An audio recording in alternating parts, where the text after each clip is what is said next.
My name is Wilson Deng. I am the CEO of Arcstone.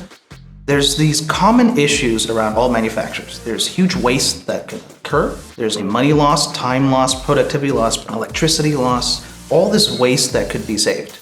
If we just could see this in real time, there's ways that we can control and optimize it. We're a company dedicated to building the next generation manufacturing execution system, designed to see, control, and optimize the entire production floors. Software solutions that we develop make it simple to go into these processes and try to gain some order. And we do that through data.